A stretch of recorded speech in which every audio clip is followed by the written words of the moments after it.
Okay, Chris, I want you to explain how Jesus fed how many people? Million on an entire mountainside. Okay, how did he do that? Well, it was real simple. When Jesus was giving his Sermon on the Mount, and he was preaching more about the selflessness and to love one another and to care for another, pretty much like a shepherd watches over his flock. Yeah. His disciples were growing concerned because the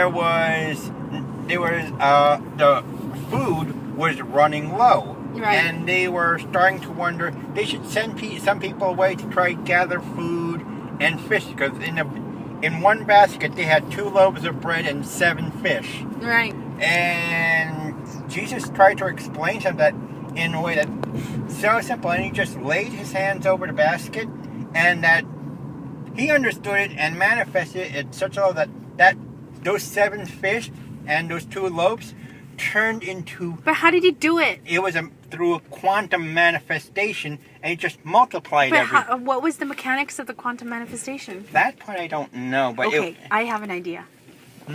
Go ahead. It was more... He was able to manifest and try to explain to them that if you can understand how to manifest at the quantum level, you can just multiply it exponentially, which is what he did in saying a prayer over the basket, and then when those 7 disappeared, there was now enough fish and enough bread to feed everyone. Okay, I have an explanation for how he did it. You want to know? And wait, there was enough left over to fill 32 baskets of loaves of bread and 18 baskets of fish. Okay. I want to tell you how he did it. Let's see this is what he did. Christ obviously reached a state of consciousness that was equivalent to Buddha and God Source himself, right? Yeah. So as a result, what happened is he must have had a dialing pad, like in the same way that we have a dialing pad. I call it dialing pad because it's just like a really easy way for me to understand. Basically, in our tantric practice, we need to visualize like Vajrayogini mandala, right? And then, in the beginning, I just kind of was like, well, why, this other body looks like this, and then the ring, of protection and all the charnel grounds, and she looks like this and this and this, right? And then it just seemed like, well, so much work, But today I suddenly realized the more connected you're to that dialing pad, the more you're actually opening yourself up as a portal through which the Blessed One's energy has a chance to come through, So because the thing is, we're in this domain, and then for us to link up to the Buddha's domain or God Source domain, there has to be a portal, right? And then some people call it wormhole, some people call it whatever, but it's essentially like a telephone line that you put in some keys, right? And then, when you call somebody, you put in a number, but then when you call that state of consciousness, those states of consciousness have given you a certain mandala as a dialing pad.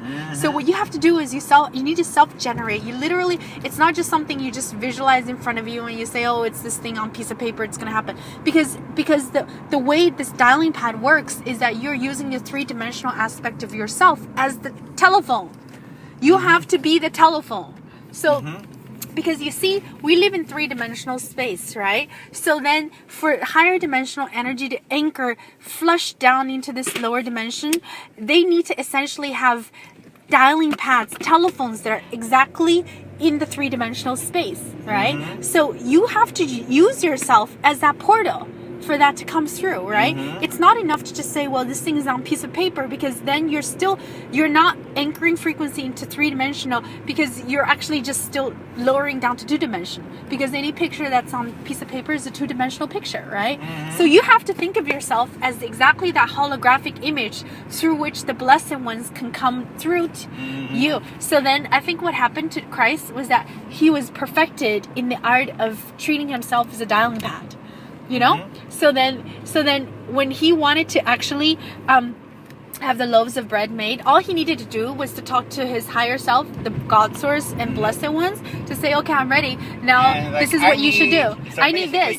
So essentially what you're saying is... Yeah, he just called and said, please manifest for me. He he did the equivalent of calling in a spiritual sense, calling dominoes like I need 400,000 loaves of bread and 300,000 loaves of fish right here. Right. And then you see the thing is, why could he do it and most other people can't, is most other people's dialing pad, their holographic image is way too distorted. And way too primitive. Right. So then nothing comes through, you know? Mm-hmm. So like, for example, recently they showed, you know, these holographic images of dancers, you know, like Michael Jackson and stuff. And then they actually created a holographic image of this person that looks really real, right? So the way you should think about yourself is you're essentially like a crystallized holographic image, right?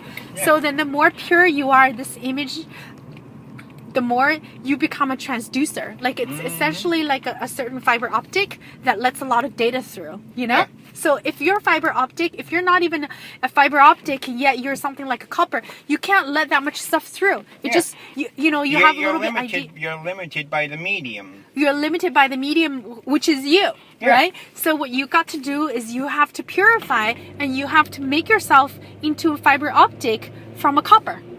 And the only way you can do this is through spiritual purification, because the blessed energy is a much more transcendent energy.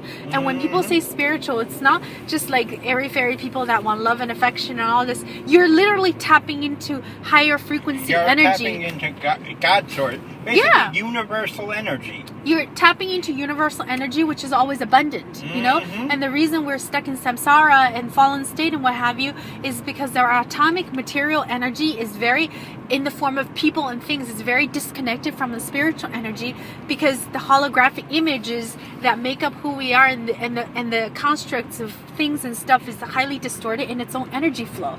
So stuff just doesn't come through. Not to mention that right now, we have never been properly taught how to tap into universal cosmic energy. So, when we run low on energy, we steal from each other. We look for the nearest abundant source, and that is each other. Right. See, you see, the thing is this, right? You can imagine a ball, and the ball has you can imagine this ball as being mostly quarantined right now, and it doesn't have a lot of, but then there are some pockets in the ball that actually puffs out to the outer space, you know, which is a higher dimension. And the thing is, with universal higher dimensional cohesion energy, essentially the only way they understand anything is through unification, right? Like, because the God source energy and the Buddhahood energy is completely all loving and taking care of all aspect of itself, right? So then you need to sync yourself up to that level of awareness so that energy recognizes you as in symbiosis